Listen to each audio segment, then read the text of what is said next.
नमस्कार, आप देख रहे हैं पूछता है इंडिया और आपके साथ मैं हूं मीनाक्षी रजत। अपने इस खास कार्यक्रम में आज बात हम पाकिस्तान की एक ऐसी चाल की करने वाले हैं जो वो भारत के खिलाफ चल रहा है। अब ये चाल क्या है और क्या कुछ बुनाया जा रहा है पाकिस्तान की तरफ से, वो आपको बता देते हैं। दरअसल पाकिस्तान चीन और बांग्लादेश के साथ एक गुट बनाने जा रहा है और इस गुट का मकसद क्या है?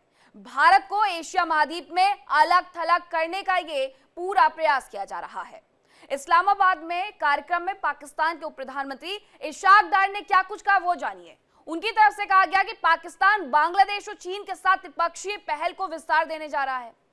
पिछले दिनों चीन के कुनमिंग में एक बड़ी बैठक हुई थी जिसमें चीन के साथ ही बांग्लादेश और पाकिस्तान के प्रतिनिधियों ने हिस्सा भी लिया था।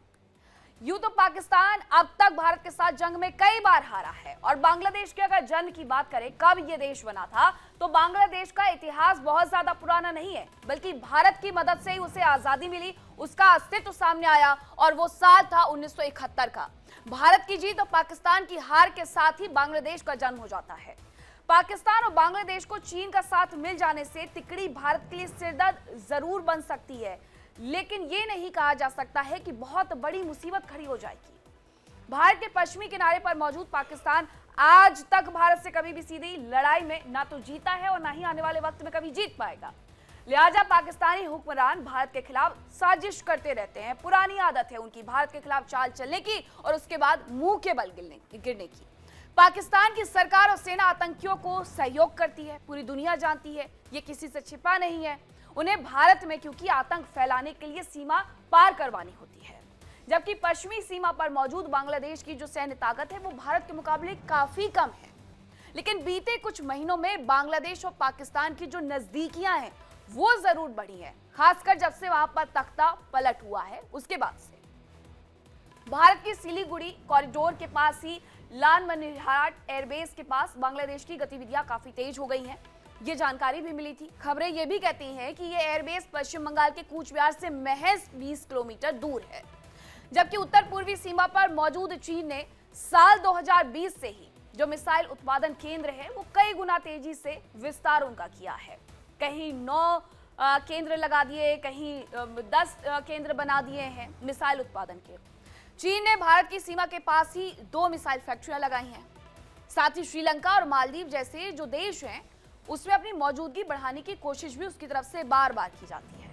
अब एक बात साफ है कि ये तिकड़ी भारत के लिए सिरदर्द जरूर है, लेकिन क्या ये तिकड़ी मुश्किल खड़ी कर पाएगी, वो भी तब जब भारत वर्तमान में सभी ताकतवर देशों के साथ सामंजस्य बना करके चल रहा है। और सवाल ये भी है कि क्या हर बार की तरह इस बार भी पाकिस्तान मुंह की खाएगा जैसे वो हर बार खाते आया है। अब बहस की करें शुरुआत, लेकिन सबसे पहले बताते हैं आपको कि आखिरकार आज की बहस में सबसे बड़ा सवाल क्या है। तो सवाल यह है कि क्या चीन, पाक, बांग्लादेश का फोकस अपने विकास पर होगा? ये जो तिकड़ी बनेगी इनका फोकस होगा इस बात पर।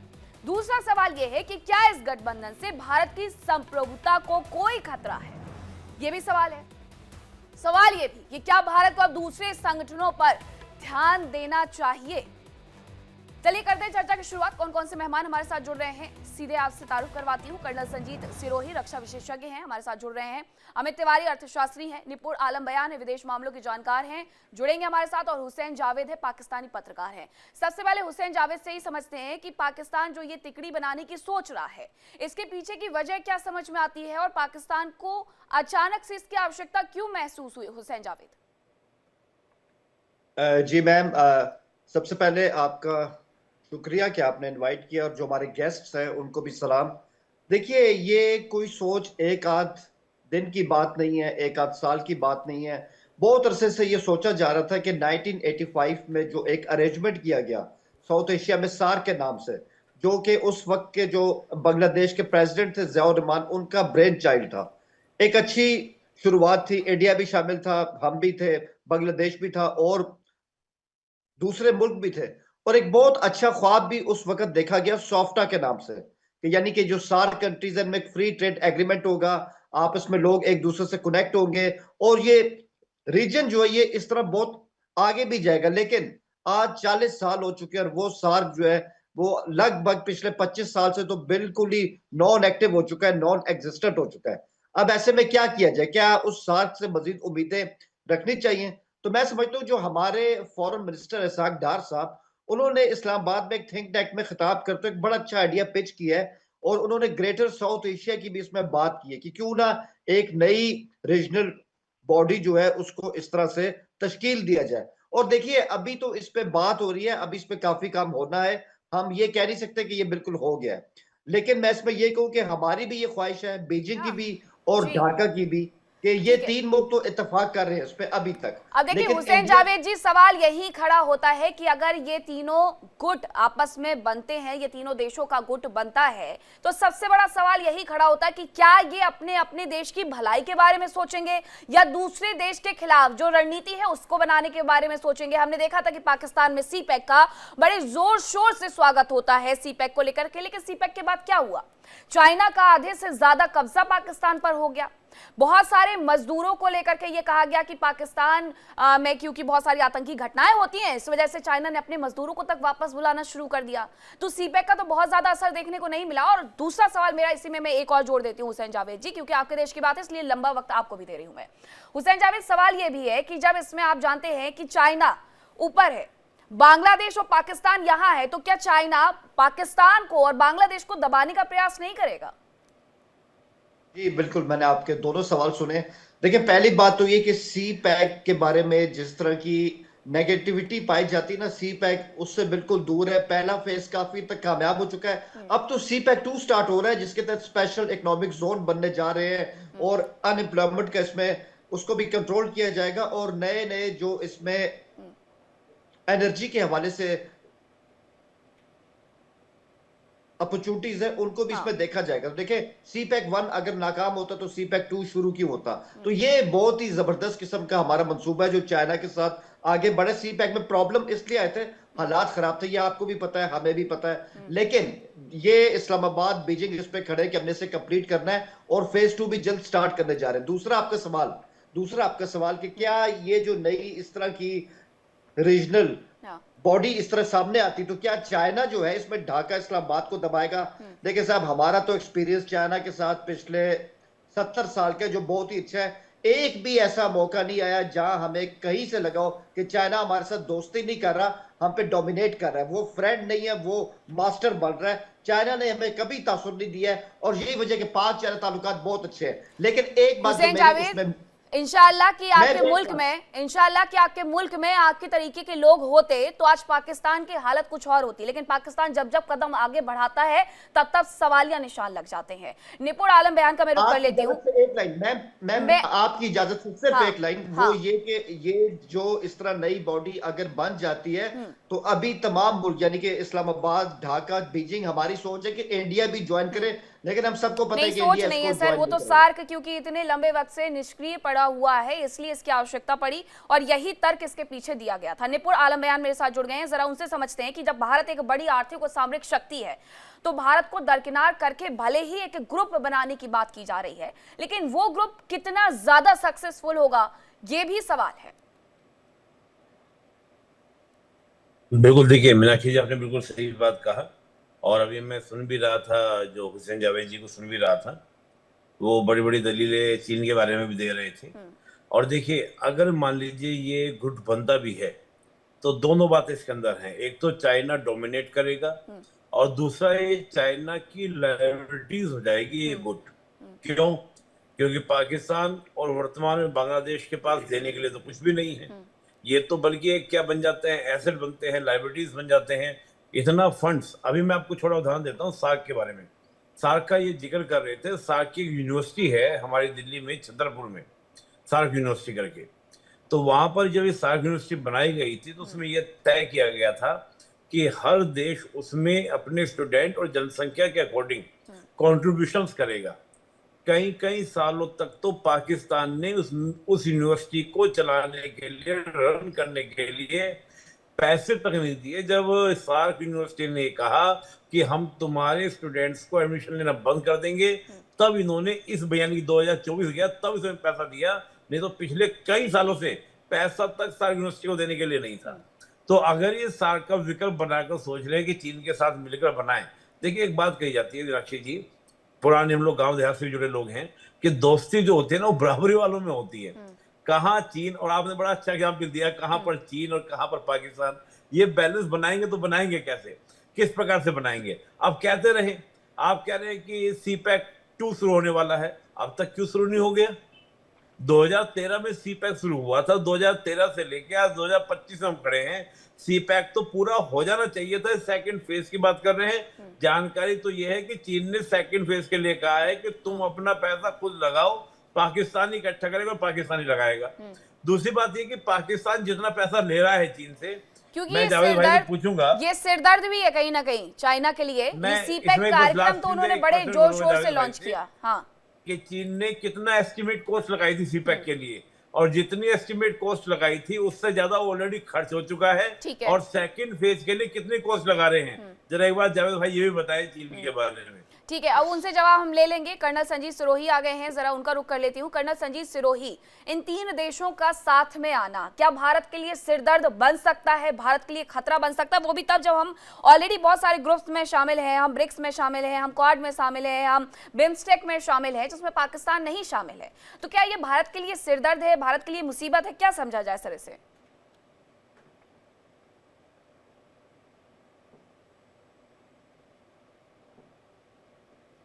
कर्नल संजीत, आपको मेरी आवाज मिल रही है? ठीक है, कर्नल संजीत सिरोही के बाद मैं अमित तिवारी से सवाल ले लेती हूँ। कर्नल, फिर आपके पास आती हूँ। अमित तिवारी, ये जो सार्क का संगठन बना था उसका मुख्य उद्देश्य था आर्थिक विकास करना, सामाजिक और सांस्कृतिक उन्नति को बढ़ाना, आपसी सहयोग को बढ़ाना, साझा समस्याओं का समाधान करना। लेकिन अगर इस ग्रुप की मैं बात करूं तो इस ग्रुप के बनने के उद्देश्य तो अभी तक क्लियर नहीं हुए हैं। लेकिन जो एक उद्देश्य समझ में आता है, जो ये कहा जाता है इस पूरी मीटिंग के दौरान, वो यही कहा जाता है कि भारत को अलग थलग हम करना चाहते हैं एशिया में, इसलिए हम ये 3 मुल्क सामने आ रहे हैं। लेकिन क्या भारत को इससे बहुत ज्यादा फर्क पड़ेगा? मीनाक्षी जी नमस्कार, आपके और आपके व्यूअर को। तो पहला तो ये कि ये जो ग्रुप, जो तिकड़ी जो बन रही है, जो पाकिस्तान, बांग्लादेश और चाइना की बन रही है, ये इनका केवल और केवल एक ही उद्देश्य है, वो है कि इंडिया को बाहर रखना। इसके अलावा बहुत ज्यादा इनके बीच में कोई इकोनॉमिक कोऑपरेशन होना है, जैसे निपुण जी ने बोला कि जो दोस्ती होती है हमेशा बराबर वालों से होती है, तो चाइना के लिए तो ये एक तरीके से बैगेज ही होंगे, तो इसमें बहुत ज्यादा इससे कोई फायदा नहीं होने वाला है। इनफैक्ट जो सार्क में भी 2014 के बाद कभी भी मीटिंग नहीं हो पाई, उसका रीजन यही था क्योंकि हर बार वहां पर जो प्रॉब्लम क्रिएट करता था वो पाकिस्तान करता था, जबकि इंडिया हमेशा ये चाहता था कि जो उसके जो दूसरे जो कंट्रीज हैं, चाहे वो नेपाल हो, भूटान हो, श्रीलंका हो, मालदीव हो, ये सारे के सारे मिल के साथ में एक इकोनॉमिक कोऑपरेशन के साथ सारी चीजें में एक दूसरे के साथ वो कोऑपरेट करें। लेकिन पाकिस्तान इस चीज को नहीं चाहता था। तो जहां तक मुझे लगता है कि इससे बहुत ज्यादा कोई इंडिया को फर्क नहीं पड़ता है, क्योंकि इंडिया ऑलरेडी बहुत सारे जो इम्पोर्टेंट जो ग्रुप है उनका मेंबर है, चाहे वो ब्रिक्स हो, चाहे क्वाड हो, हर जगह है। तो मुझे नहीं लगता कि इससे कोई बहुत ज्यादा फर्क पड़ने वाला है इंडिया को। और रही बात पाकिस्तान की, तो पाकिस्तान की 7 टाइम्स ज्यादा हम लोगों की पॉपुलेशन है, 12 टाइम्स ज्यादा हमारा जीडीपी है। हम लोग तो उनसे कहीं मतलब कहीं ज्यादा है अगर उसकी बात करें तो। और जहां तक जो दूसरे कंट्रीज है, क्योंकि दूसरे कंट्रीज हमेशा जो है चाइना पे कभी भी रिलाई नहीं करते हैं। अभी आपने देखा होगा कि चाहे वो मालदीव हो, चाहे श्रीलंका हो, चाहे अफ्रीकन कंट्रीज हो, तो जब भी वो लोग चाइना से डेट लेते हैं या चाइना से जो भी सपोर्ट लेते हैं, तो उससे प्रॉब्लम क्या आती है कि उनकी सॉवरेनिटी पे प्रॉब्लम आती है। वहां पर जो पॉलिटिकल जो ऑटोनॉमी है उसको वो कई बार दबाने की कोशिश करता है। तो चाइना कभी भी बहुत क्लोज फ्रेंड इन लोगों के लिए कभी भी साबित नहीं हुआ है। तो छोटे कंट्रीज के समझ में आता है। तो मुझे नहीं लगता कि वो भारत का साथ छोड़ के, चाहे नेपाल हो, चाहे भूटान हो, चाहे मालदीव हो, चाहे श्रीलंका हो, वो इन तीनों के साथ जाना चाहेंगे। नहीं, उसके पीछे की वजह भी है, ऐसा कोई प्रॉब्लम। बिल्कुल अमित, उसके पीछे की वजह भी ये है कि हर देश ये देखना चाहता है कि वो जिस देश के साथ संगठन बना रहा है, क्या उस देश से उसे कुछ मिलेगा या सिर्फ वो बांटता रह जाएगा। कर्नल संजीव सिरोही क्या हमारे साथ जुड़े हुए हैं? कर्नल, आपको आवाज आ रही है मेरी? हाँ जी, ठीक है, आ रही है जी जी सर, मेरा सवाल ये था कि पिछले दिनों की अगर मैं बात करूं तो बांग्लादेश और दिल्ली को लेकर के जिस तरीके से बांग्लादेश की तरफ से बयान दिए गए थे, और इसके साथ साथ कई सारी ऐसी रिपोर्ट्स हैं ये बताती हैं कि पाकिस्तान के बहुत सारे आतंकवादी हैं जिनकी ट्रेनिंग कैंप बने हुए हैं बांग्लादेश में। अब ऐसे में बांग्लादेश और साथ साथ पाकिस्तान और उसके बाद चीन एक साथ आना भारत के लिए सिरदर्दी है सर? ये देखिए मीनाक्षी जी, जहां तक सवाल है इनके संगठन का, अगर ये जो पाकिस्तान साउथ एशिया अलायंस बनाना चाहता है उसमें मुझे लगता है कोई सरदर्दी नहीं है, अगर ये ट्रेड का या बाकी करे पर। लेकिन हाँ, अगर ये मिलिट्री अलायंस में तब्दील होता है तो एक सिरदर्दी जरूर हो सकती है, क्योंकि फिर हमको 3.5 फ्रंट हमारे सामने होंगे, एक पाकिस्तान, एक चाइना, एक बांग्लादेश, और आधा फ्रंट हमारे अंदर जो जिहादी बैठे वो है। तब वो जो एक सिरदर्दी है। लेकिन इनका जो, अगर ये बाकी ट्रेड के लिए, कनेक्टिविटी के लिए साथ आते तो कोई सिरदर्दी नहीं है, और इनके साथ आने से भारत पे कोई फर्क नहीं पड़ेगा। और जो बाकी देश है, अगर पाकिस्तान इस उम्मीद में बैठा है कि नेपाल, भूटान, श्रीलंका, मालदीव, अफगानिस्तान ये आएंगे, बिल्कुल नहीं आएंगे, क्योंकि उनको पता है पहली बात तो आने का उनको कोई फायदा नहीं है। आप बताइए नेपाल और भूटान का इस अलायंस में आने का क्या फायदा जब आधे से ज्यादा सामान उनके भारत के थ्रू आता है। अफगानिस्तान पाकिस्तान की जो है बनती नहीं है। श्रीलंका को चाइना ने डेट में डाला हुआ है। मालदीव ने कोशिश की थी चाइना के साथ दोस्ती बढ़ाने की, लेकिन 1 साल में ही उनके प्रेसिडेंट मुर्मू साहब को पता लग गया कि चाइना के साथ कोई फायदा नहीं है। अगर आपने सरवाइव करना है, अगर आपका कोई असली दोस्त है तो वो भारत है। तो ये जो देश है, जो जिनको पाकिस्तान और बांग्लादेश, चाइना ये सोच रहे हैं कि साख की जगह हम एक और अलायंस बनाएंगे और भारत के अलावा हम बाकी सबको इकट्ठा कर लेंगे, पहली बात तो ये इकट्ठे होंगे भी नहीं। और अगर इकट्ठे होंगे तो इनको पता है कि अगर ये इकट्ठे पाकिस्तान के साथ मिलेंगे तो भारत के साथ उनके जो ताल्लुकात, बाकी के साथ जो उनकी व्यापार है, बाकी चीजें उस पर असर पड़ेगा। और इनमें से कोई देश नहीं चाहेगा आज के दिन के भारत के साथ जो है पंगा लेके पाकिस्तान के साथ। और सर कहीं ना कहीं जब रशियन प्रेसिडेंट भारत में थे तब चीन की तरफ से ये बयान भी आया था कि वो भारत के साथ जितने भी उनके संबंध है वो उसे मजबूत और करना चाहते हैं। हमने पिछले दिनों भी देखा था जब प्रधानमंत्री नरेंद्र मोदी वहां पर गए थे एक कार्यक्रम में शामिल होने के लिए, तभी इसी तरीके से बयान वहां से आए थे चीन से। अब हुसैन जावेद जी, एज अ पत्रकार आप जरा इसे थोड़ा और आसान शब्दों में बताइएगा कि अगर मैं पाकिस्तान पर कर्ज की बात करती हूँ तो 22% जो कर्ज है वो सिर्फ और सिर्फ चाइना का है। जो आंकड़े हैं मैं वो पढ़ के एक बार सुना देती हूँ। 130.85 बिलियन डॉलर जो है वो बाहरी कर्ज है, और इसमें से 28.8 बिलियन डॉलर है जो कि चीन का कर्ज है, वो भी पाकिस्तान पर है। तो अगर हुसैन जावेद, ये पाकिस्तान का इतना ज्यादा कर्जा है, सुनने में तो ये भी बहुत सारी चीजें, बहुत सारी रिपोर्ट्स ये भी कहती हैं कि पाकिस्तान ने बहुत सारे हिस्सों को चीन के हवाले कर दिया है। कहीं ऐसा तो नहीं होगा एक ये संगठन बने और इसके अंदर घुस करके चीन आपके बाकी जो क्षेत्र हैं पाकिस्तान के उन पर भी सेंध लगा दे कि आपने बकाया तो दिया नहीं है, जमीन ही दे दीजिए। देखिए मैम, बात ये कि चाइना और पाकिस्तान के जो आपस में ताल्लुकात है ना, ये साहूकार वाले ताल्लुकात नहीं है, ये फ्रेंडशिप के साथ जुड़े हैं। ये ठीक है कि चाइना से हमने कर्ज भी लिया है और आपकी बात ठीक भी है, काफी कर्ज लिया है, लेकिन चाइना से आसान शराइत पे कर्ज लिया गया है जो टाइम टू टाइम उसमें राइट ऑफ भी होता है। तो हम पे कोई तलवार नहीं वहां से आई हुई कि आपको हर हाल में इतना कर्ज भी देना है फिर उस पर सूद भी देना है। यही तो मैंने कहा ना कि इसी बात का हुसैन जावेद आप अपनी बात का आप पूरी रखिएगा, लेकिन रिपोर्ट्स ये भी दावा करती हैं, खबरें ये भी आई थी हुसैन जावेद कि सीपैक बंद होने का एक बड़ा रीजन, जब सीपैक कुछ वक्त के लिए थमा था तो उसका एक बड़ा रीजन भी यही था कि पाकिस्तान ने बहुत ज्यादा कर्ज चाइना से ले लिया है, चाइना इन्वेस्ट नहीं करना चाहता। नहीं, ऐसी बात नहीं थी। चाइना का कंसर्न था, मैं आपकी इस बात से एग्री करता हूँ, चाइना का कंसर्न था, लेकिन वो कंसर्न मेनली था सिक्योरिटी की वजह से। बलूचिस्तान के जो हालात थे, आपको पता है कि देखिए सीपैक डायरेक्ट जो है वो सीधा चाइना से आ रहा है, हमारा उनके साथ बॉर्डर लगता है, खुंजराब का इलाका है वो, बिल्कुल हमारा वो एक्सट्रीम नॉर्थ का इलाका है, वहां से गवादर तक आना है, ये 1500-2000 किलोमीटर का सफर बनता है, और उसने वहां से बलूचिस्तान से होके जा रहा है। ऑब्वियसली सिक्योरिटी के हवाले से उनसे खदशात थे। हमारी आर्मी का स्पेशल एक पूरा यूनिट बना है जो सीपैक में सिक्योरिटी के ऊपर डेप्यूट किया गया है, तो उनके कंसर्न दूर भी हुए हैं। लेकिन इस बात को लेके कि बीजिंग ये सोच रहे हैं कि हमने इतना पैसा खर्च कर दिया है, हमें ये दे पाएंगे या ऐसा नहीं होगा, ऐसे कोई खदशात नहीं है। मेरे दोस्त निपुण यहाँ बैठे हैं, मैं उनकी बात का जवाब दे दूं कि देखें जब सीपैक 1 आया था ना वो 45 बिलियन डॉलर का था, 2013 में साइन हुआ था, 2015 में काम शुरू हुआ था, और बाद में ये इसका जो क्वांटम है वो इंक्रीज भी हो गया। इसको चाइना ने कहा हम इसको 62 बिलियन डॉलर तक कर देंगे। और दूसरी बात कि अब सीपैक 2 आ रहा है, उसके बारे में तफसीलात बहुत जल्द आपके सामने आ जाएगी, कौन कौन से अहम जो हमारे मंसूबे हैं उसके तहत कंप्लीट होंगे। लेकिन आपकी इजाजत से एक लाइन देखिए, आप सी पैक से इख्तलाफ करें, आप उससे इत्तेफाक करें, वो एक अलग बात है। हम इंडिया को समझते हैं इस हवाले से। हाँ। लेकिन इंडिया ने भी अमेरिका के साथ और कुछ मिडिल ईस्ट कंट्रीज के साथ इसके काउंटर में एक IMEC स्टार्ट किया था 2023 में, और उसमें भी कहा गया था कि ये सी पैक को काउंटर करेगा। आज उसकी रफ्तार कहां पर है, आज वो कहां पहुंचा? 8 मुल्क शामिल है उसमें, जबकि चाइना को जो BRI है उसमें 155 मुल्क शामिल है। ठीक तो है। ये भी देख ले कि सी पैक का काउंटर भी नहीं आ सका यहाँ। लेकिन G20 के दौरान आपको याद है कि एक और आर्थिक गलियारा बनाने की बात हुई थी जो यूरोप और दिल्ली तक को जोड़ेगा, तो भारत तो बहुत आगे बढ़ गया है ना। अब निपुण आलम बयान से सवाल ले लेती हूँ मैं। निपुण, ठीक है, मैं सर मैं आऊंगी जावेद जी आपके पास। जावेद, तब आप जवाब दीजिएगा। निपुण आलम बयान से मेरा सवाल ये है कि अब बांग्लादेश की स्थिति कहां पर नजर आती है? बांग्लादेश के साथ ठीक है, बहुत ज्यादा अच्छे रिश्ते अभी थोड़े तनावपूर्ण चल रहे हैं जब से वहां पर तख्ता पलट हुआ है, लेकिन 12 तारीख को, फरवरी में बताया यह जा रहा है कि वहां पर इलेक्शन होने वाले हैं। तो इलेक्शन होंगे, सरकार बदलेगी, क्या उन सरकारों का टेक रहता है पाकिस्तान के साथ हाथ मिलाने का?